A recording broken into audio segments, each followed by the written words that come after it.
खुलुमबाय आं सिबि रानी ब्रह्म नोंथांमोनखौ आंनि एसबि बड' निउज चेनेलाव गासैखौबो बरायबावनाय थाबाय नोंथांमोननि थाखाय आं गोदान मोनसे भिडिअ लानानै फैबावबाय अन्नानै भिडिअखौ जोबजासिम नायलांदो 73थि मिस इउनिभार्सनि मुकुटखौ गानबाय डेनमार्क हादरनि भिक्ट'रिया केजेर टिलविक बिथाङा मेक्सिक'आव खुंजादोंमोन 73थि मिस इउनिभार्स 2024 मेक्सिक' सिटीनि एरिना CDMXआव खुंजादोंमोन जेराव सा 125 बादायारिफ्रा बाहागो लादोंमोन सा 125 बादायारिफोरनि मादाव डेनमार्क हादरनि भिक्ट'रिया केजेर टिलविक बिथाङा मिस इउनिभार्स 2024 नि मुकुटखौ गानबाय फार्स्ट रानार आपखौ जादों नाइजेरिया हादरनि सिडिमा एडिथ सेना बिथाङा आरो सेकेन्ड रानार आपखौ जादों मेक्सिक' हादरनिनो मारिया फार्नान्डा बेल्ट्रेनाबो बेयाव बाहागो लादोंमोन भारतनिफ्राय रिया सिंहा बिथाङाबो मिस इउनिभार्स 2024 आव बाहागो लादोंमोन पानबाजार पुलिस थानानि असि भार्गव बरबरानि गुन्डागिरिया सोराङाव फैनायनि उनाव फिन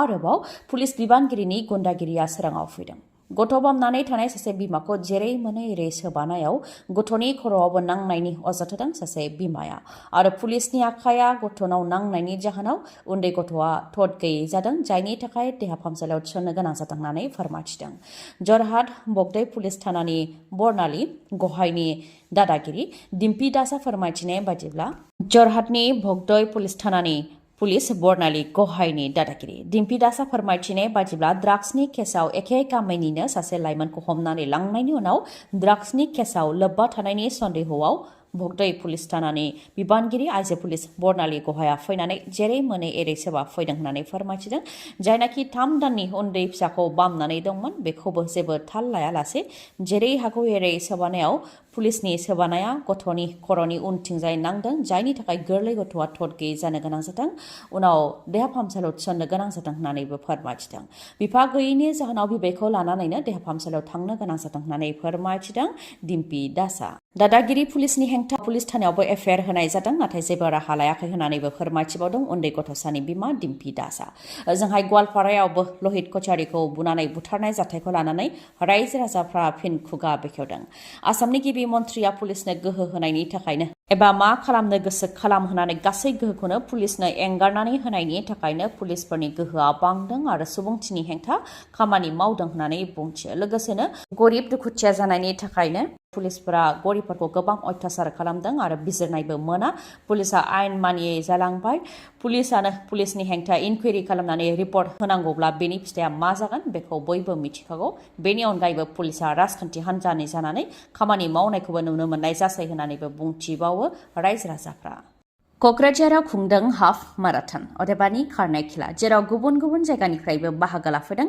एनसिसि केडारजों लोगोसे सरासनस्रा रायजो राजाफ्राबो बेयाव बाहागो लादों जेराव 2000नि बांसिन बादायारिफ्रा बाहागो लानायखौ नुनो मोननाय जादों माहारियारि थाखोनि बे खारनाय खेलाया एनसिसि आरो बिटिआर सरकारनि बानजायनायाव क'क्राझाराव खुंजादों 21 किल'मिटार जानथाइ खारनायाव पंकज कुमार बिथाङा सेथि बान्थाखौ मोननो हादों दीपक भादा नैथि बान्थाखौ मोननो हादों आरो कैलाश चौधुरी बिथाङा थामथि बान्थाखौ मोननो हादों 10 किल'मिटार जानथाइ खारनायाव नितिश कुमारा सेथि बान्थाखौ मोननो हादों आकाश पाटेला नैथि बान्थाखौ मोननो हादों आरो सन्दीप सिंहआ थामथि बान्थाखौ मोननो हादों 5 किल'मिटार जानथाइसिम खारनायाव स्केमलां साब बिथाङा सेथि बान्थाखौ मोननो हादों अमल देबनाथ बिथाङा नैथि बान्थाखौ मोननो हादों आरो हितेश बर' बिथाङा थामथि बान्थाखौ मोननो हादों मख'नो गोनांदि 75 बोसोर बैसोनि सासे आइजोआबो 21 किल'मिटार जानथाइ खारनायाव बाहागो लानायखौ नुनो मोननाय जादों देरहानायफोरनि गासै बान्थाया 15 लाख रांनि बांसिन जागोन होननानै फोरमायथिदों दावबायसा बर' बिथाङा गाज्रि खामानि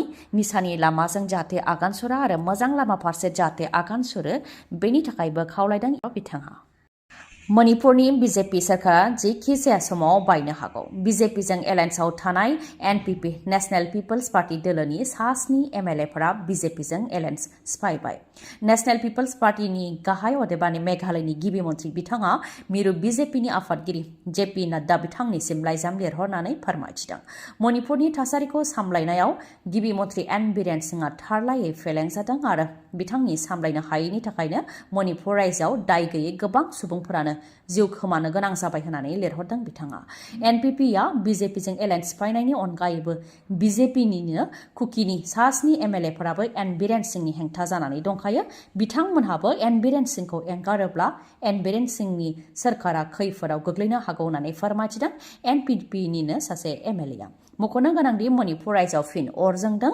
बीजेपी आरो गुबुन गुबुन दोलोनि 7 मन्त्रि आरो 6 MLA-फोरजों लोगोसे गिबि मन्त्रि एन बीरेन सिंहनि न'आव आरो गेटआवबो गाग्लोबदों रागा जोंनाय रायजो राजाफ्रा।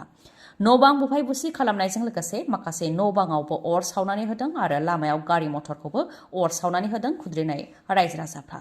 थासारिखौ सामलायनो थाखाय मणिपुरनि पुलिस, आसाम राइफल आरो BSFनि जवानफोरा नाजादों। टियार गेस आरो राबार बुलेट गावनायनि उनाव थासारिखौ सामलायनो नाजादों आरो खुद्रिग्रा 23खौबो एरेस्ट खालामदों। रिलिफ केम्पनिफ्राय उन्दै उन्दै गथ'साफोरजों लोगोसे आइजोफोर गासै 6खौ लांखारनानै बुथारहैनायनि उनावनो बे अरा जोंदों मणिपुराव। लांखारजानाय 6नि मादाव 3नि गोथै देहाखौ सिगां मोनग्रोदोंमोन, दा आरोबाव 3नि गोथै देहाखौ मोनबावनो हाबाय। थासारिखौ नोजोर होनानै मणिपुरनि मोननै जिल्लायाव कारफिउ होनाय जादों आरो मोन 7 जिल्लायाव इन्टारनेटबो बन्द फोसावदों। गुबुनखौ रैखा खालामनो थांनानै गावनि जिउखौ फोजोबनो गोनां जादों सासे सुबुङा। तिनसुकियाव सुबुंथिनि हेंथा मोनसे जाथाय। नावनिफ्राय गोग्लैनाय सुबुंफोरखौ रैखा खालामनो थांनायाव गावनो दैयाव गोदोनो गोनां जादों। फोरमायथिनाय बायदिब्ला दिनजान घाटनिफ्राय दुदिया फारसे नावजों थांदोंमोन। बेयावनो नावा दंफाङाव नांनानै दावबायारिफ्रा नावनिफ्राय दैयाव गोग्लैदों। माखासे दावबायारिफ्रा सानस्रिनानै खुनुरुखुमै गाव गावनि जिउखौ रैखा खालामनो हादोंमोन, नाथाय माखासे दावबायारिफ्रा सानस्रिनो रोङियाव दैयाव गोदोदोंमोन। बेखौ नुनानै मनोज बेरियाया गावनि सोमोन्दै जेबो सानालासे दैयाव बारसोमदोंमोन आरो दैयाव गोदोनाय सुबुंफोरखौ रैखा खालामदोंमोन। नाथाय जोबथायाव मनोज बेरियायानो दैयाव गोदोनानै थाबोनो गोनां जादों। बिथांनि बिसि आरो दैनिफ्राय सानस्रिनानै जिउ रैखा मोननो हानाय सासे उन्दै गथ'साया फोरमायथिनाय बायदिब्ला मनोज बेरियाया गुबुनफोरखौ रैखा खालामखांनायनि उनाव जायफोर सुबुंफोरा रैखा खालामजादोंमोन बिथांमोनहानो मनोज बेरियाखौ नावआव गाखोनो खाबु होआखै, जायनि थाखाय बिथाङा दैयावनो गोदोनानै थाबोनो गोनां जादों होननानै फोरमायथिदों। दा SDRFनि हान्जाया बिथांखौ दैयाव नागिरगासिनो दं, अब्लाबो बिथांखौ मोननो हानाय जायाखै। आसामाव मानसि बुथारनाय जाथाया बांदों। सान हर मानसि बुथारनाय जाथाय जादों जोंनि आसामाव। दा सोलिबाय थानाय युब महात्सबआव रोजा रोजा सुबुंफोरनि गेजेरावनो आमसुनि सासे सोद्रोमाखौ गोफार हाथियारजों सुनानै बुथारदों। दक्षिण कामरुपनि गरायमारियाव जानाय युब महात्सबआव मानसि बुथारनाय जाथाय उनाव थासारिया दुंहाव जादों। आमसुनि मावथि लहित हुसैनखौ रकिबुल हक मुंनि सासे सुबुङा गोबां रायजो राजानि गेजेरावनो गोफार हाथियारजों सुनानै सुथारदों। उनाव रकिबुल हकआ खारनो नाजादोंमोन, नाथाय रायजो राजानि आखाइनिफ्राय खारग'नो हायाखै आरो पुलिसनो गथायनानै हरदों। जाथायनि उनावनो रायजो राजाफ्रा गोख्रोङै खुद्रिदों। दायनिगिरिखौ जाहाथे गोख्रोङै साजा होयो बेनि थाखाय दाबि दैखांदों रायजो राजाफ्रा।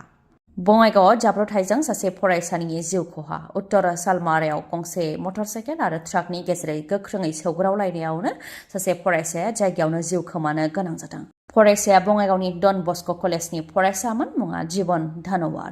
जाब्रबथाय जानायनि उनाव पुलिसआ ट्राकखौ जब्द खालामनानै लाखिदों।